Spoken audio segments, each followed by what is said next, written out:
Karsha ma'am, hello, yes sir, good evening. Good evening. Utkarsh ma'am, आपको host कर दिया मैंने और यूट्यूब ओके लाइव सर। भी कर दिया, और गेस्ट को कॉल कर लो ओके सर। ओके, ठीक और है। ग्रुप में लिंक भेज देना, ठीक है। ठीक है sir.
A very good evening to all the respected participants of 1 week faculty development program.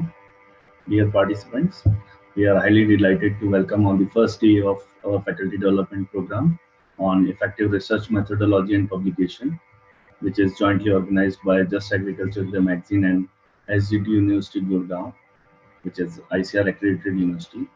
So we are starting from today only, and our first speaker, Dr. C. George Thomas, sir, is joining us in 2-3 minutes. So participants, please be hold with us. We will begin shortly.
Hello, I am ready.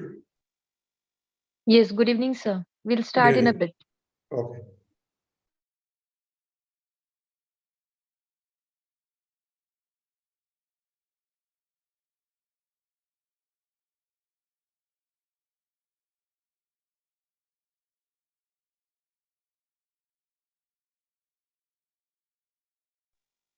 Very good evening, sir. Good evening. Good evening. So, dear participants, as our first speaker of the today's session has joined us, so for starting this session, I would like to welcome our respected speaker and all the dignitary respected participants to the 1 week faculty development program on effective research methodology and publication, which is going to be held during 13 Feb to 19 Feb 2023. This event is being jointly organized by the Just Agriculture, the magazine, and the SGT University Gurgaon, which is an ICR accredited university. So, starting for the first session, our first speaker of the day, Dr. C. George Thomas, sir, has joined us. So, before inviting him to share his insights on effective research methodology and publication, I would like to invite our respected speaker, Dr. C. George Thomas, sir, to share his insights on effective research methodology and publication. Over to you, sir. Sir was with the Kerala Agriculture University for the long time in various positions and retired as a Dean of College of Agriculture, Velkera, Thrissur. Sir held on the various posts and on the post of professor and had Department of Agronomy as well. Sir obtained his MSc Agriculture from the Kerala Agriculture University and PhD from Indian Agriculture Research Institute, New Delhi. Sir has authored 18 books and more than 400 publications, including various reputed research papers, book chapters, and popular articles with national international publishers. Sir is recipient of Krashak Bharti Award, the Best Farmer Journalist Award, which was provided by Government of Kerala for his outstanding contribution towards the farm journalism. Sir is the author of popular book A Research Methodology and Scientific Writing, which was co-published by NA Books, New Delhi, and Springer Nature. This was a brief introduction of our speaker, sir, and would like to hear many more things about effective research methodology and scientific writing from this, sir. Over to you, sir, please. Good evening, all of you. Thank you very much for introducing me. I am very happy to be a part of this faculty development program. Of course, now everybody talk about research publications. Of course, the research publication should be of highest quality, without any plagiarism, and they should be reliable. And UGC, University Grants Commission, is also doing several efforts for this purpose. Well, in this lecture, I'll try to give you some tips to avoid intentional plagiarism. So plagiarism can be intentional as well as unintentional. Sometimes we may not be knowing without the sufficient knowledge of this kind of things. The students may fall into the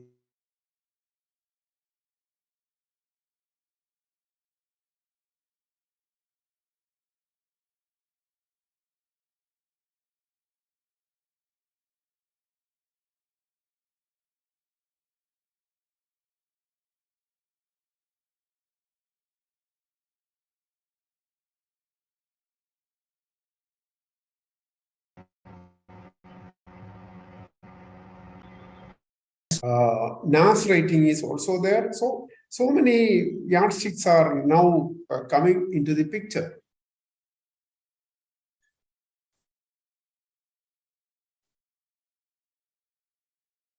Well, am I audible? Is there any problem? Sir, you are audible now.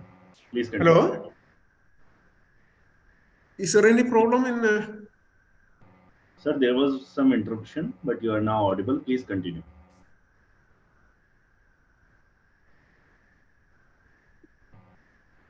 No, I'm sorry. It's showing that it is unstable. That's why I asked this question.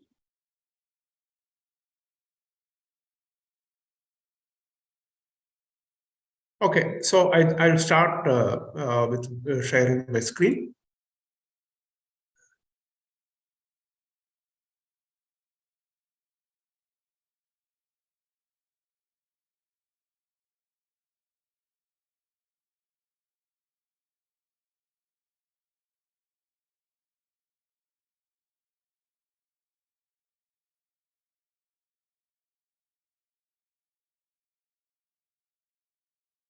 I hope the screen is visible.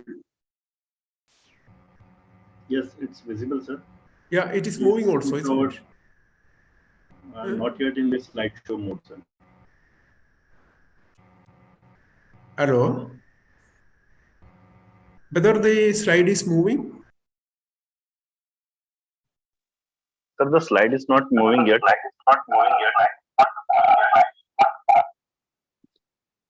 Not moving. Not moving, sir.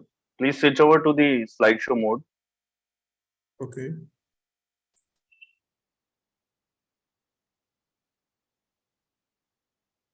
The first slide, second Yes, slide. sir. Now it is moving. It's moving, sir. You can move your cursor to the bottom right side, sir.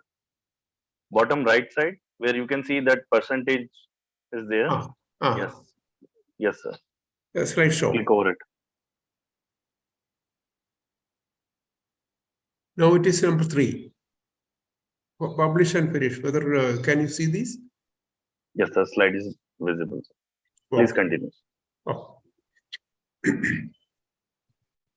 Well, the topic is plagiarism control and publishing ethics.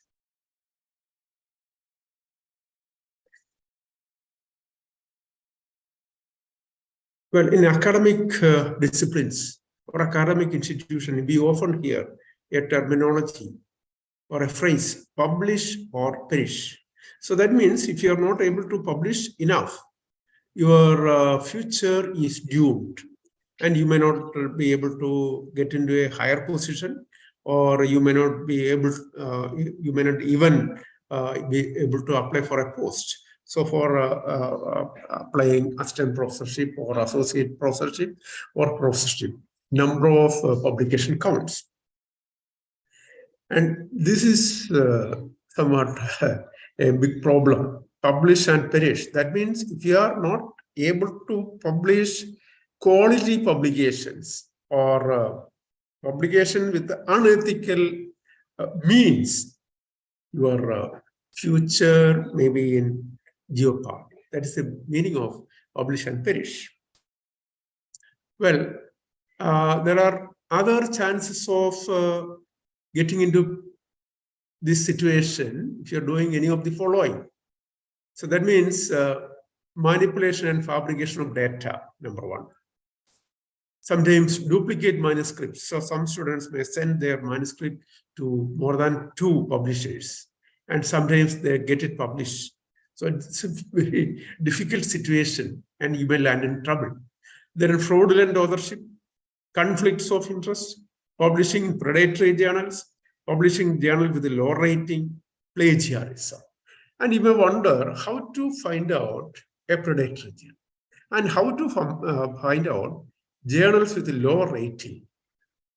So these are some of the issues for a beginner in publication, a beginner as a student, or even a young teacher or a young scientist.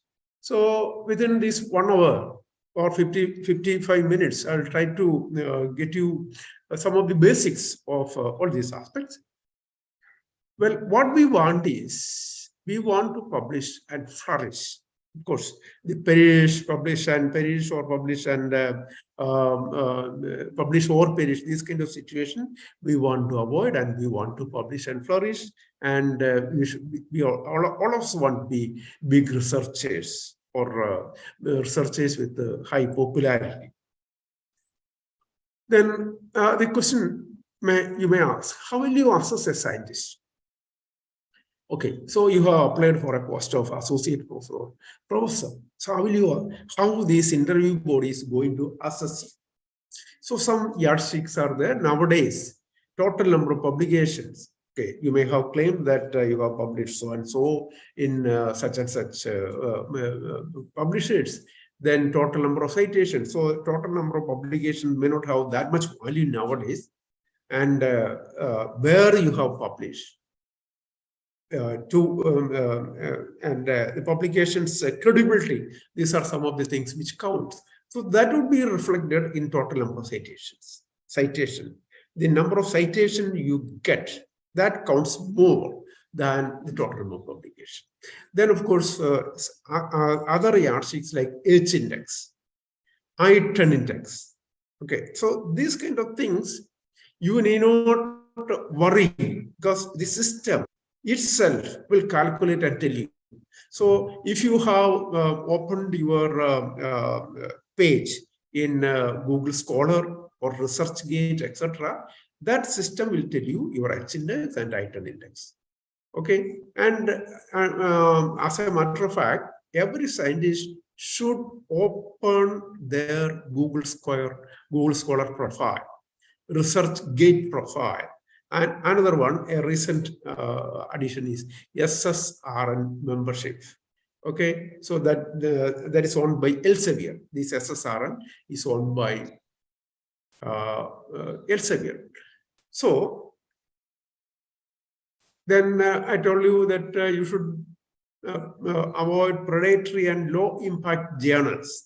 So this is a major issue nowadays. How you will find out a predatory journal? Predatory journal means, of course, they are low impact journals and their main concern is making money.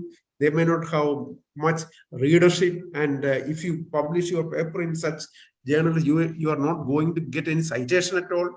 Okay, so the editorial process is also wrong. Excuse me, sir. There will not be much peer reviewing. So the academic circles give very low. Sir, your slides are not moving. Pardon? Your PPT slides are not moving.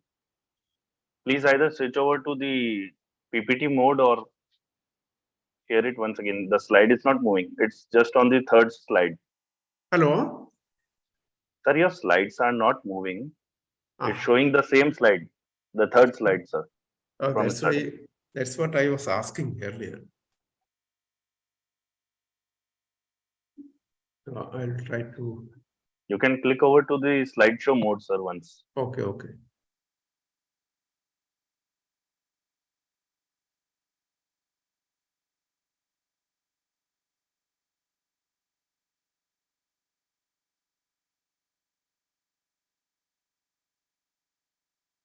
Yes, it's perfect now. Okay, then I'm asking. Okay. Now, whether it is moving? Yes, sir. Now it's working. Publish or perish. Okay? Yes. Yes. Oh, okay, right. Thank you. Publish and flourish. Okay. Yes, sir. It's working. Oh, right, right.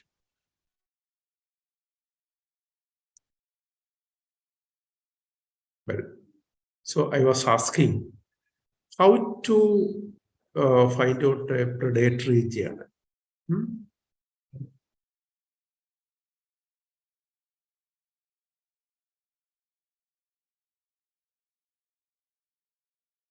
So I told my students that it is better to follow the UGC care list.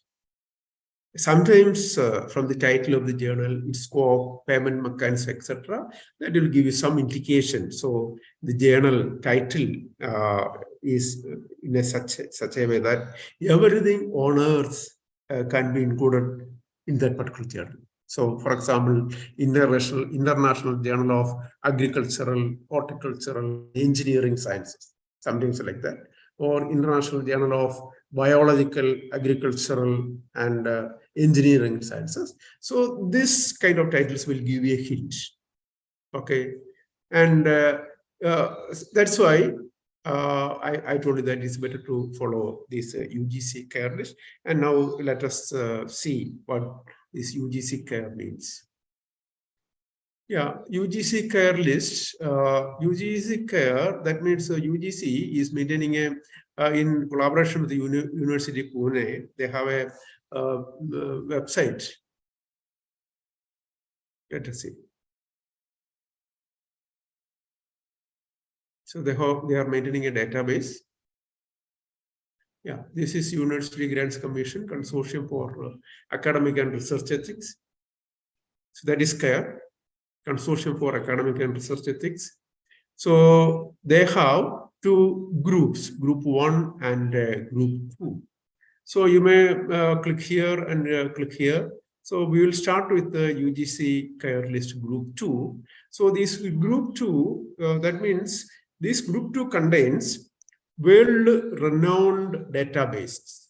So if your journal in question is listed in this UGC CARE list Group 2, that automatically qualifies as a regular prestige journal.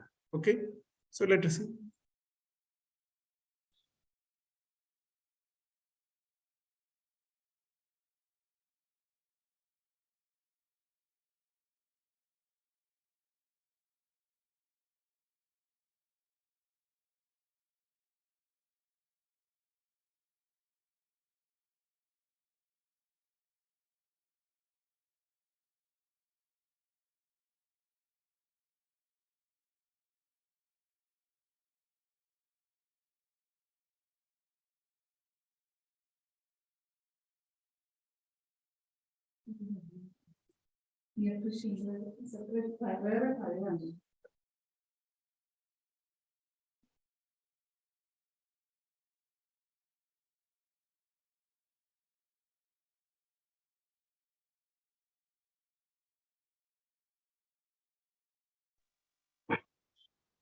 Yes, sir. You can please continue.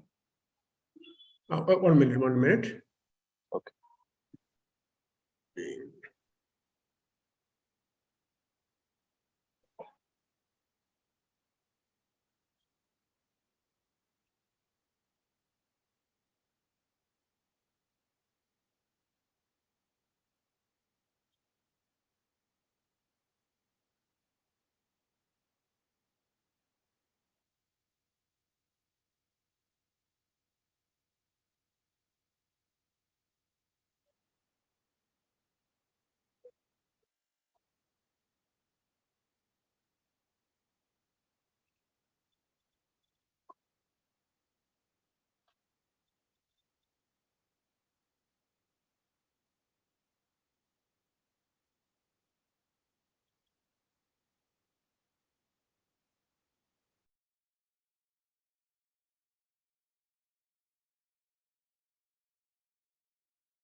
Okay, we'll do it later because I just forgot my login ID. Okay. Okay, the thing is,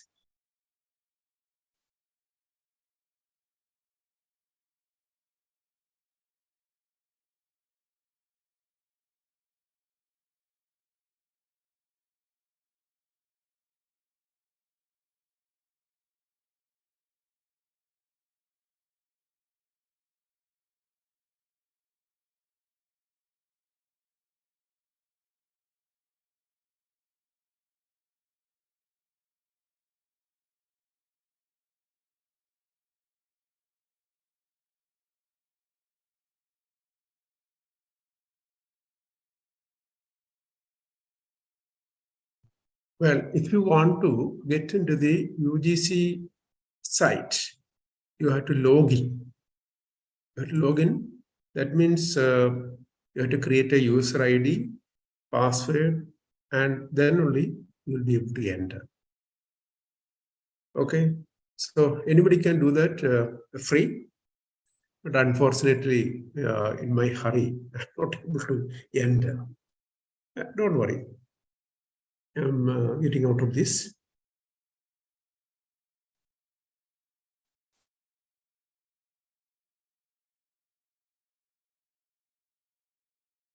Well, here there's a group, UCCAR list group 1, group 2, and then there are some publications also which we can download freely. So a video is available. Then there is a recent publication, Academic Integrity and Research Quality.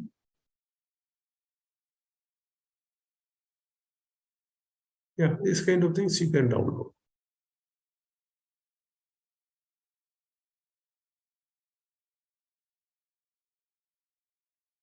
Okay.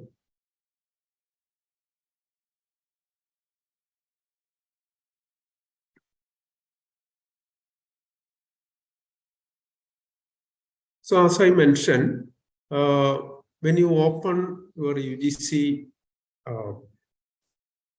website, you will find two groups of journals. Group 2 that contains journals which have been included under Scopus as well as Science Citation Index. Clarivate Analytics. So Clarivate Analytics and Elsevier, they are two of the world-renowned database owners, and they have their own databases. Well, if your particular journal is included in those databases, UGC accept them as such.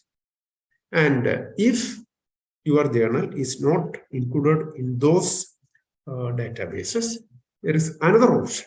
That option is to apply to UGC that your journal meets the standards set by the UGC. And if UGC agree, then the name of such journals would be in UGC list group 1. So that's why it has been mentioned like this: journals found qualified through UGC portals.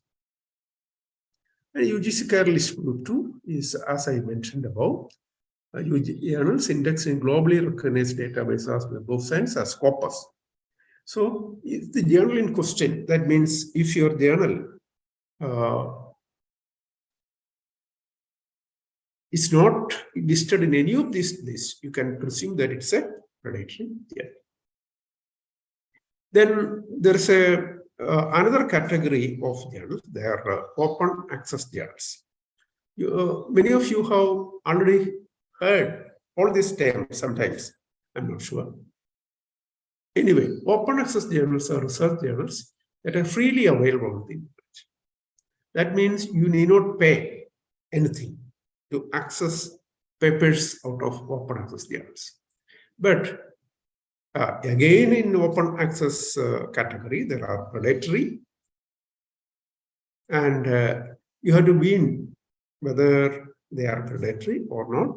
So only peer-reviewed open access journals qualify as valid publications.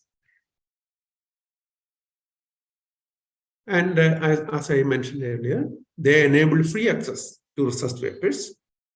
And an important merit or advantage of open access journal is it lowers the cost for research in both public funded institutions and private concerns. So you can directly download the papers. And another thing is, if you have put your paper, anybody can access more, then you may get more citation. So higher citation rates, which will be reflected in author impact factor, author impact. Well, these are some of the open access journals by the Indian Academy of Sciences. Some 12 or 13 journals are being published by Indian Journal of Academies, Indian Academy of Sciences, then journals by ICR, So Indian Farming, Indian Horticulture, Indian Journal of Agricultural Sciences, Indian Journal of Animal Sciences. So such kind of things are open access. Then there is a directory also for open access journals, and you can access this directory through this DOAJ.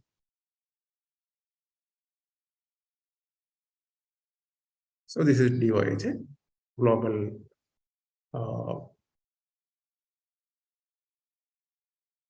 you can search, fields are there by ISN, subject, publisher, and so on. So 80 languages, 18,000 journals, articles. So these kind of things are available there. And it has a DOI. So you may check whether it has a DOI. DOI means a digital object identifier. So it's an alphanumeric string. You might have observed this. When you code them, when you list them, you may use DOI also. So in a print journal or a print paper, you usually include the when you write references, the title of the journal, only number, then pages. And in open access, sometimes that pages may not be there because they have, all of them may be in a PDF format. So in such cases, you may use DOI, digital object identifier. And another question is the meaning of impact fact. What do you mean by impact fact? Well, it is used as an index to signify the importance of published research papers. So when you mention about impact factor, it can be for the journal. It can be for the author also. So journal impact factor is there, and author impact factor is also there. So these are some of the journal impact factors, and these are some of the citation databases which provides impact factor: Google Scholar, Scopus, and Web of Science. And Web of Science, I don't know how many of you are familiar with this Web of Science. Earlier, they were having a print science citation reports.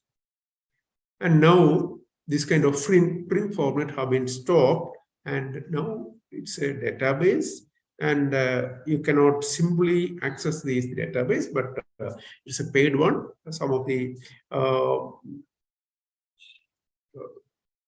reputed institutions only having this Web of Science subscription. In Indian Agricultural Research Institute, New Delhi, they have the subscription, and they were helping other institute also through the CERES mechanism.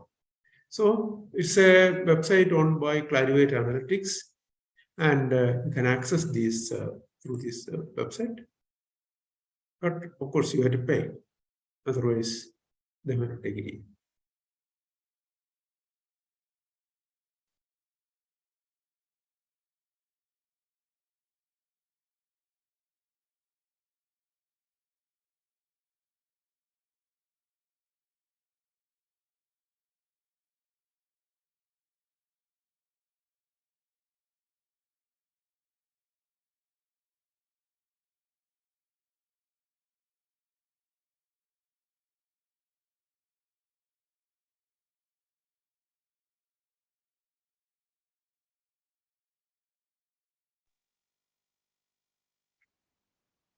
Sir, you can open the PPT from desktop only.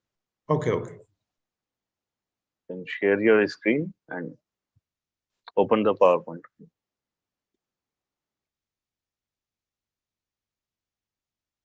You can move your cursor to that one folder, sir, near Yeah. Internet Explorer one, downwards. Okay. In that folder, I think your PPT is open. Yeah, right.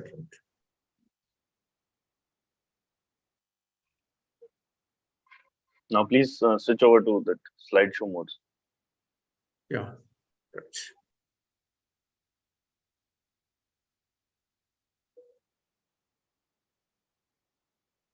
Okay, is it moving? Yes, sir. Right. Yeah, right. So Web of Science, isn't it? Okay. So after Web of Science, then Scopus. So this is owned by Elsevier. So they're also having big database.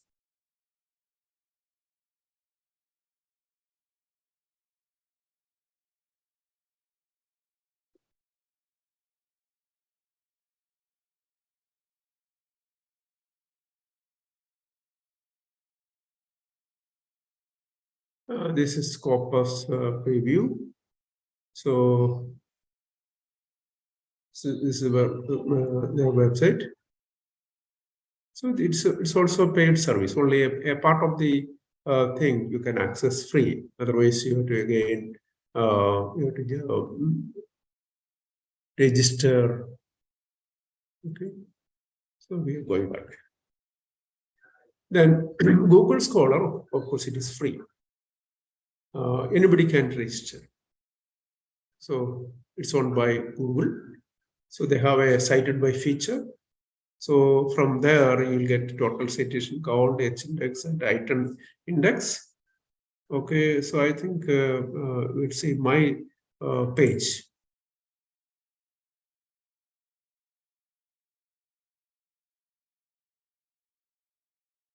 So I already, so this is one of our reputed scientists. I don't know how many of you have heard him. Professor Kadambot Sthiti is working as a professor in University of Western Australia. So I just want to show his profile because he's a voracious writer. So you can see citations 39,000. H-index is more than 100. Item index is 509. Okay. So that means from probably he may have I don't know how many total number of publications, it's not listed. Yeah. The first paper itself, its citation is 905, 732, and so on. It goes like that. So that means total citation is 39,533. H-index 102 means, so I'll explain later the meaning of H-index. Anyway, you just understand that he has 102 research papers with more than 102 citation. 102, see, this goes out like this.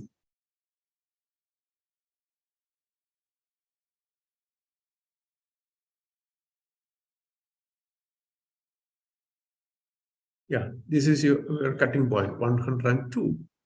So he has 102 papers with more than 102 citations. That's the meaning of that. And item index is also shown. That means he has 509 papers with more than 10 citations. Anyway, he has got more than 500 research papers. So 509 research papers with more than 10 citations. That is the meaning of this. Okay. So he was my senior in College of Agriculture, Vallayani. He's also an agronomist. Okay.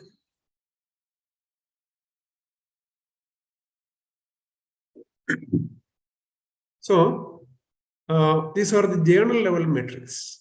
So journal impact factor is 1, NAS rating is 1, site score is another. So all of you may be familiar with this NAS rating, but this NAS rating is dependent upon the journal impact factor. Site score is, of course, put forward by Elsevier. And the other one, the 5 which I have shown, they are alternate journal level matrix. Probably they may come up in future. Saimajo, journal rank, source normalized, impact for paper, impact for publication, aging factor. So these alt metrics means alternative metrics. So now people are recommending alt metrics. So you may write about your paper in Facebook, in Twitter, Wikipedia, and several other places. So mention of your paper. So if your paper is of that much standard, people will be referring to that and putting comments. So that's meaning of alt metrics. Okay.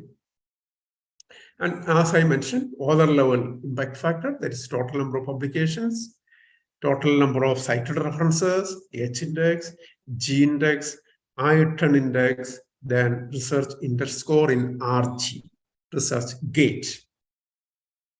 So we'll see some of these. Journal impact factor, how it is calculated. So this is conceived in 1960s itself by a gentleman, Eugene Garfield. So he started an institution called Institute for Scientific Information. So shorthand as ISI. Now it is part of Clarivate Analytics, another information giant. So IF or IF is computed based on a 3-year window by dividing the total number of current year citations with the source articles published in that journal during the preceding 2 years. So 3-year period is taken. So 2 years, how many citations this particular journal has accrued during the time with the current year citation. So, and that would be published in a journal called Journal Citation Reports. So from that journal citation report, you will get annual impact factors. So if you want to know the impact factor for 2021, and then take the total number of citations 2021, that is X, to articles that were published in the journal in 2019 and 20, then divide citation for 2020, that is X, the total number of articles published in the same journal in 2019 and 2020. That is Y. So JM is equal to X by Y. So you'll get a figure 1.1, 10, 40, and so on. So Nature, Science, etc. So Nature and Science, they are very reputed international journals. So their impact factor is to the order of 40, 39, and so on. And another journal, Cancer, its impact factor is around more than 200. And the NAS rating, which I mentioned, so this is followed in India. So this NAS, what they do is, so it is based on journal impact factor. So they are assessed for a maximum 20 points, just 20 points. And relative weightage is indicated by assigning appropriate points against each journal. So what they do is, they divide the journals into 2 non-impact factor journals. That means journals which do not find their place in Clarivate Analytics, journal citation books. So they will get points from 1 to 6. And journals with impact factors, they will get points from 6.1 to 20. So if you happen to see a journal with a 6.1, the indication is that particular journal is indexed in journal citation report, and its value is just 0.1. 6 plus 0.1. So if the impact factor is 0.1, so it will get a NAS rating of 6.1. So, and if the journal, and more than 20, okay. So all those journals which have more than 20 impact factor, they will get a maximum 20 points, the NAS. Then another a competing score is site score. So it has been launched by Elsevier in 2016. So as I mentioned, impact factor or journal impact factor is derived from journals index in the Web of Science owned by Clarivate Analytics, and other journals may not have this score. So in order to counter that, Elsevier launched the site score. So just see, it has been introduced only in 2016, and people are observing, or people are learning the site score just recently only.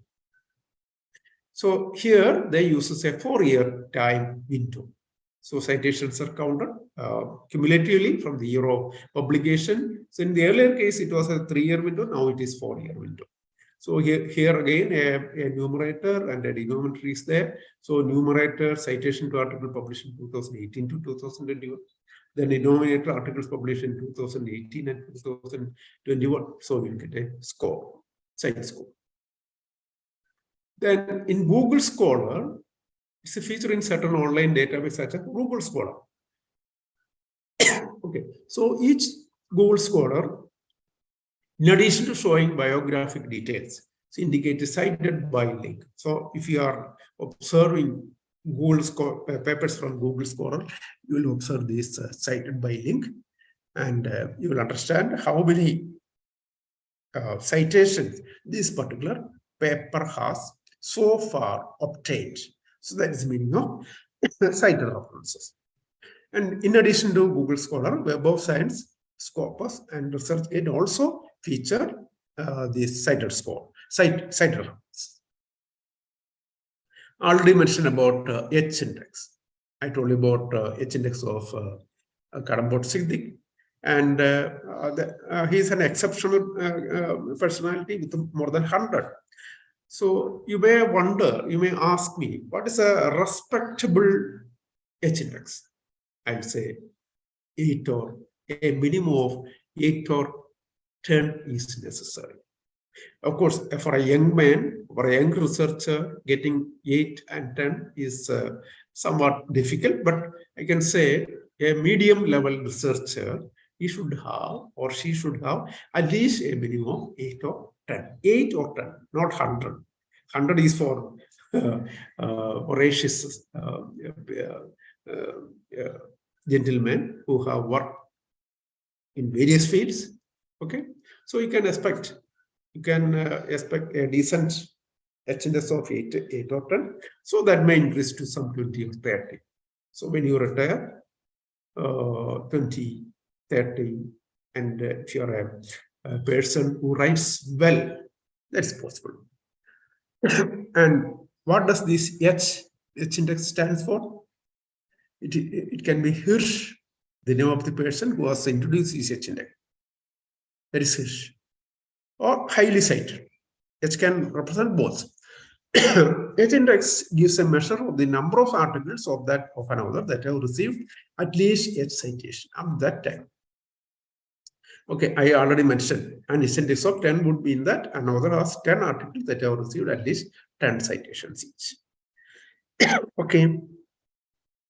So you will get this information from Web of Science, Scopus, Google Scholar, and even ResearchGate. item index is a symbol index. You will find this only in Google Scholar. It's a whole number indicating the number of publications of a particular scientist with at least 10 citations. Yeah, I am just showing an example how to calculate an H-index. So I didn't mention about the D-index. So you forget about the second column. You concentrate on the first column only. So document, you have to rank your document. And according to your citations. So for example, if you have some 50 research papers, 50 research papers. So you may write your document or journals according to a citation. The first one with 28, second one with 26, third 21, fourth 19, and so on. So it goes on 5, 16, 5. So I didn't write the citations over the 17, 18, 19, etc. That is not necessary because here itself, see, you just see the 8th document just got a rank of 8. So that is its H-index. Because this particular gentleman, he has 8 such papers with more than H citations. So that is the meaning of this. And here the citation, sometimes, the total number of citation may mislead you.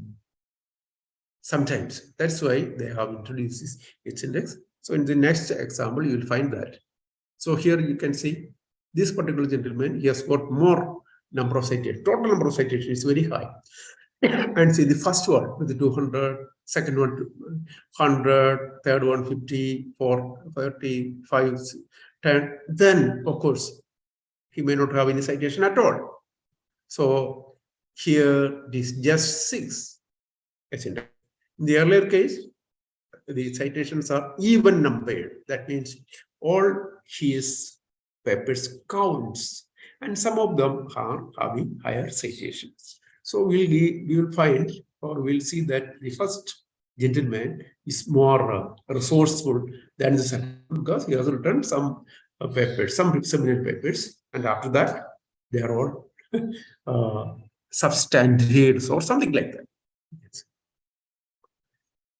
Research underscore is, of course, I don't know how many of you are members of ResearchGate. ResearchGate is something like a social media platform for scientists, just like Facebook.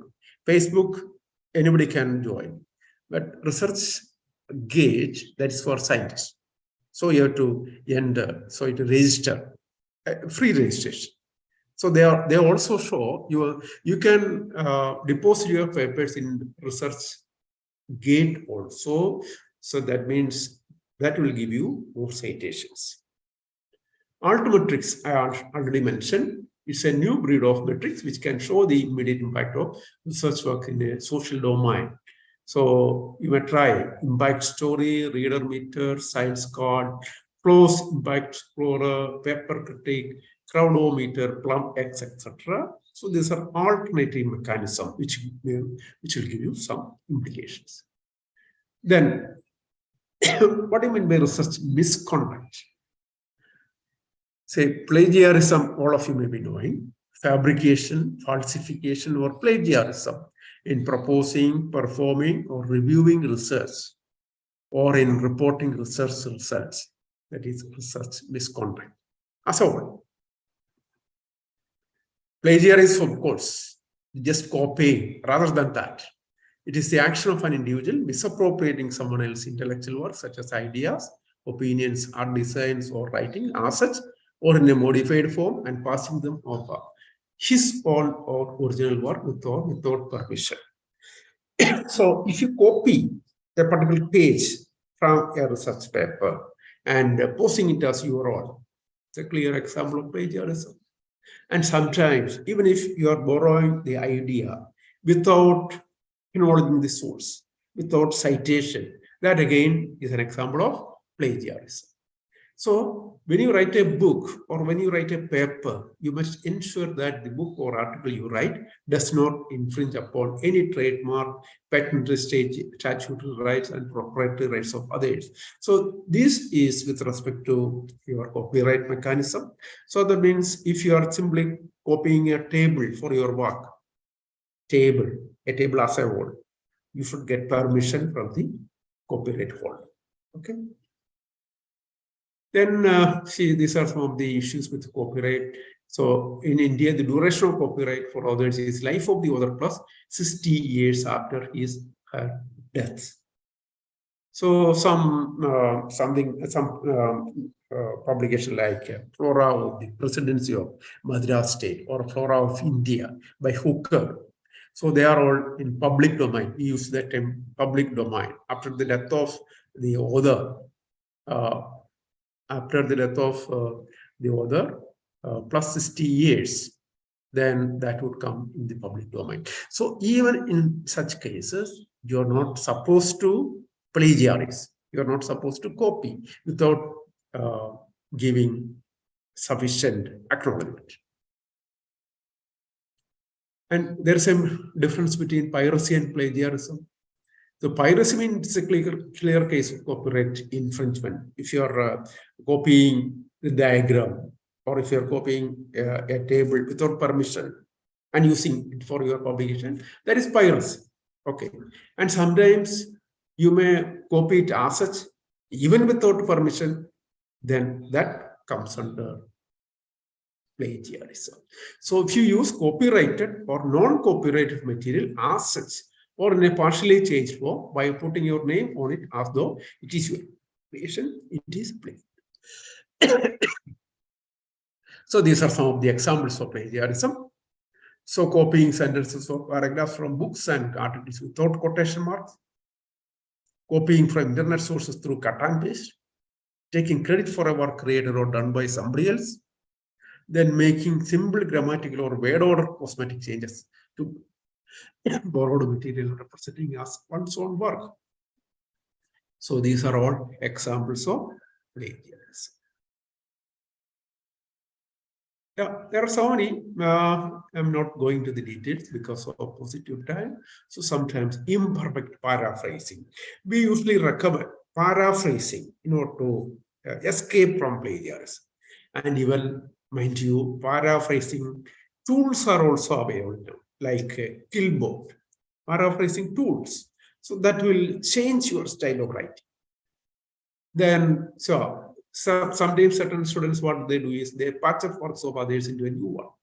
So they may copy one sentence from one source, a second sentence from a second source, a third sentence from a third source, and patching it together. So the question is whether you are patching up or not. What you should do is you should have honesty in all these kind of things. Don't copy, that is the essence, which it is giving. Producing a written work as independent work when it has actually been produced with unacknowledged help of another person. That is meaning of plagiarism. And sometimes people go for self-plagiarism also. See, you may have already published a paper, so you are taking a table or a diagram from that particular paper and using it for a second paper. That's again a case of self-plagiarism, and UGC has mechanism to avoid self-plagiarism. So these are types of plagiarism. Direct plagiarism means copying as such, just copying as such, a paragraph, a page itself, or sometimes sometimes we allow quotations or we allow chords as such. But these chords should be in quotation marks. If you remove that quotation marks and posting it as your own, that's an example of direct plagiarism. Then paraphrase plagiarism means it is imperfect paraphrasing. That mosaic plagiarism, so here appropriating phrases from other sources or using synonyms to change some words or parts of a sentence, but the general structure of the work remains the same. So in order to hoodwink the public, you just change some words with the synonyms, but general look is almost same. So that's an example of mosaic plagiarism. Insufficient acknowledgement. So they may have mentioned the original source, only part of what has been taken, or they may not have cited the source suitably. That's an example of insufficient acknowledgement. Then complete plagiarism. So if you are simply copying a chapter as a whole, it's an extreme case of plagiarism. Okay, self-plagiarism I already mentioned. If you are copying from your own source, then that is self-plagiarism. Then the last is accidental plagiarism. That is unintentional. So that may be because of ignorance. Include problems such as neglecting cited sources. You may have forgotten that or misquote the sources, or inadequately using the source by similar words, groups of words, or sentence structure without attribution. They are accidental. Then how to avoid unintentional plagiarism. So in this case, all these kind of things, 1, 2, 3, 4, 5, 6, they're all intentional. You're doing it knowing everything. But the last one, accidental. So in order to avoid that, these are some of the solution. Language proficiency is a prerequisite to avoid unintentional plagiarism. No doubt about that. And why do people commit plagiarism? Procrastination, last minute hurry, inadequate time for preparation, poor writing skills, pressure to produce publication, ignorance about the implications of plagiarism. Okay. And you should know that plagiarism checking softwares are now available, and if caught, the results will be disastrous.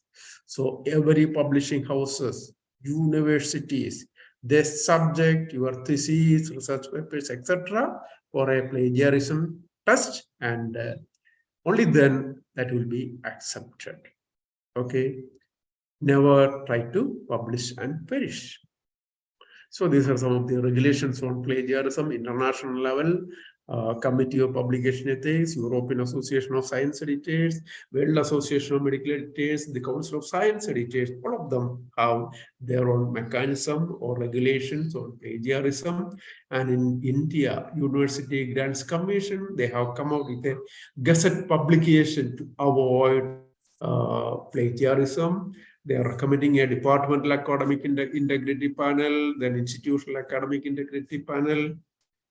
Then, yeah. So if a particular student submit a thesis and it has been mentioned that it contains so much plagiarism material, what shall be done? So all these kind of things are available in this regulation. And UGC says that they may use the UGC recommend unheard. It is a plagiarism detection tool. So they recommend that institution to buy this unheard and subject the submissions. And they have also mentioned about the similarity. So how much percentage of similarity, what are the penalties for plagiarism? So level 1, similarities up to 10%, minor similarities, no penalty. Similarity is about 10% to 40%. In that case, such students need to submit a revised script within a stipulated period, not exceeding 6 months. Similarity is above 40% to 60%. They should be debarred from submitting a revised script for 1 year. Level 3, above 60%. The registration of students for that program shall be cancelled. Okay, so I mentioned about plagiarism detection tools, and the first 3, they are priced. Authenticate, Turnitin, and unheard. You have to pay money. And free or partially free, duplicate checker. So these are available. You can easily download, but that may not be so much perfect as that of the first 3, because they are free. That means they may not have, their database is limited. Okay, so but for 1 page or 2 page writer, you may use these free or partially free softwares. You can use it in your own home. That is the beauty of that. Otherwise, the first 3 are costly. Only institutions can purchase that. So plagiarism checking, that will generate a similarity index, and similarity is based on percentage. And I mentioned about the penalties, and some publishing houses also go for that. And there are some materials excluded from similarity check.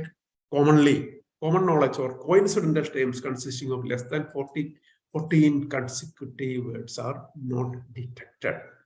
Okay, then references or bibliography, table of contents, preface and acknowledgement, and information put in quotations, phrases, jargon and terminology. These kind of things are not included in this similarity check. And exclusion of small matches. For example, we usually write person with the physical abilities. So how you can change that? All students, teachers, and parents. You cannot change. So these kind of matches or this kind of expressions you can exclude. That is the meaning of exclusion of small matches. Okay, so if you set the software to exclude small match cases below 14 words, every match the software finds to be less than 14 words would automatically be excluded from the report. And please note that what the plagiarism detection software generates an originality report. So if a match is found between a submitted work and an existing one, software highlights matching test. But that is the third one, that is more important. All cases of plagiarism cannot be detected through a plagiarism detection tool. So that will detect only similarities in writing. It will not detect theft of ideas. Okay, theft of ideas. It cannot detect. So what is required is scientific honesty and ethical behavior when dealing with the others. Okay, scientific honesty and ethical behavior. Okay, so how to avoid inadvertent plagiarism?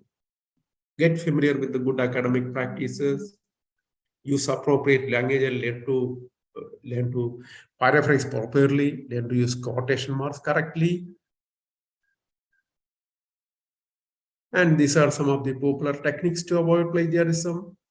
Avoid acknowledge sources appropriately, paraphrasing, direct and indirect quotation, summarizing, valuation of text, use of plagiarism checking softwares.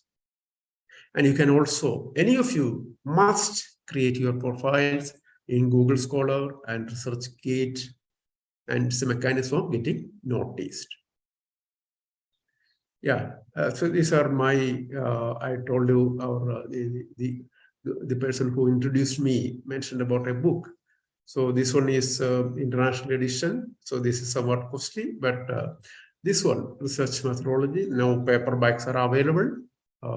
If any of you want to get it or for your library, you can access this through Amazon. Yeah, as I mentioned, what we require is publish and flourish, not publish or perish or publish and perish, but publish and flourish. Thank you.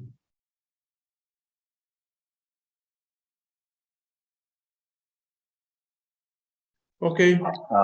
Thank you so much, sir, for a wonderful and brief presentation. I'm sure that our respected participants, faculty members, and the research scholar are highly enlightened by your presentation, sir. One of our teammates, sir, Utkasha ma'am, is having one question. So I would like to invite Utkasha ma'am to please ask your question. Good evening, sir. Yeah. Go on.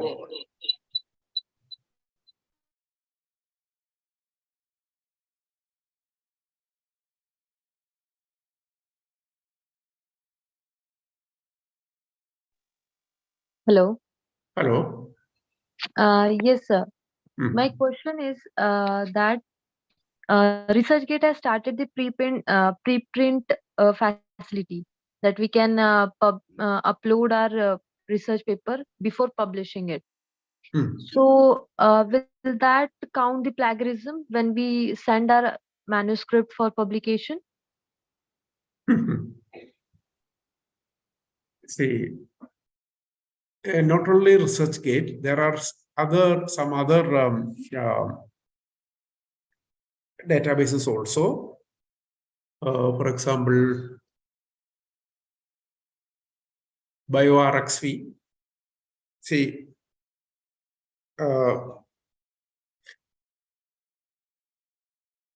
the problem is the reprint. See, when you send your paper to a particular journal authority, at that time you are sending a paper to this ResearchGate and other RxV also. Such kind of things are there. One is for physical sciences and other one for biological sciences. Well, when you subject your paper for this plagiarism checking, that may of course show because it is available in the website. But you can indicate that your paper has already been given to this particular citation, and you have to exclude that. Control Krishna, you have to mention that you have already deposited your paper to this ResearchGate or for that other websites, and that may show that this particular paper. See, what plagiarism checking is doing, they are checking whether this particular information is available in the web pages deposited in various databases. And it cannot check the similarity in a printed book unless that printed book is on the web. Okay, so only if that printed book is on the web, it will be is if it is possible to check the similarity. The same thing happened with that preprint also. So you may ask the publisher, you have already deposited in the preprint site, so you may exclude. Got it? Thank you, sir. Thank you. Thank you, sir. So there's a few more questions from our participants, sir. They are asking, sir, how can we avoid the plagiarism from our own published theses? As you have told that we have to exclude, is this the only way, or is there any other way also? Means, please, couldn't get it. Sometimes, sir, we used to check plagiarism in the Urkund software in our universities also, sir. Okay. Thing is happening is that the same document is being uploaded once again for the after reducing. Then the plagiarism is showing 80%, 90%. Then the authors and the research scholar used to exclude the same portion which they have submitted, and suddenly it comes to around reduced by the 4-5%. So is there any other way in which we can exclude the plagiarism of that content without excluding that file and all? Well, what we usually do is we submit a paper or thesis to the university. Paper means paper is to the publishing authorities, and the thesis to the university. So the university may not be publishing papers, only thesis. So after submitting your thesis for plagiarism checking, it will show you a percentage. Okay. Then in that case, if it is more than 20 or more than 30, you have to rewrite your paper, isn't it? Your thesis. Then again, you will submit it. But the problem is, if the data is already there, see, you have submitted once, and if that particular information is already there, it may show as plagiarism.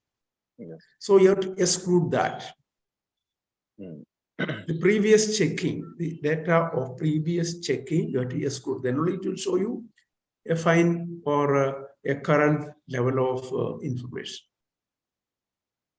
Yes, sir. Isn't it?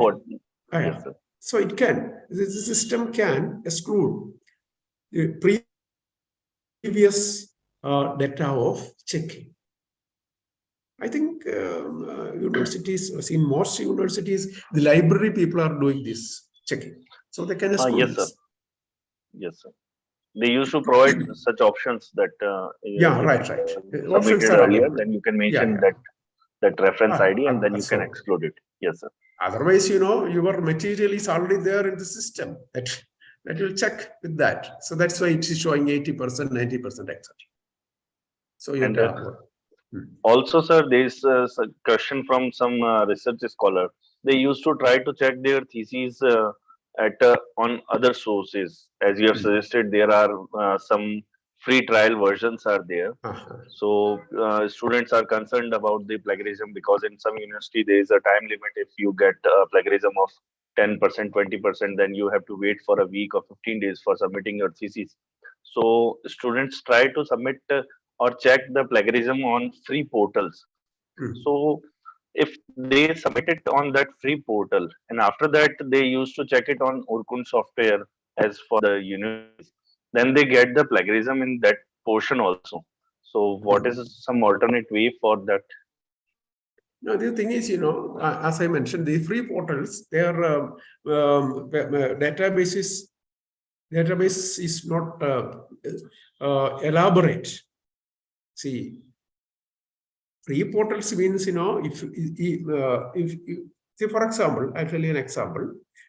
Nature publications or some publications by Elsevier, you cannot simply access, they are not open sources. Okay.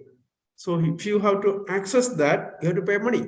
So that means these softwares like Urkund or Authenticate or Turnitin, they are paying, they have a mechanism or they have an arrangement with those softwares. And these free plagiarism checking software, they may not have that mechanism. So that kind of free softwares, and you may not get the same one.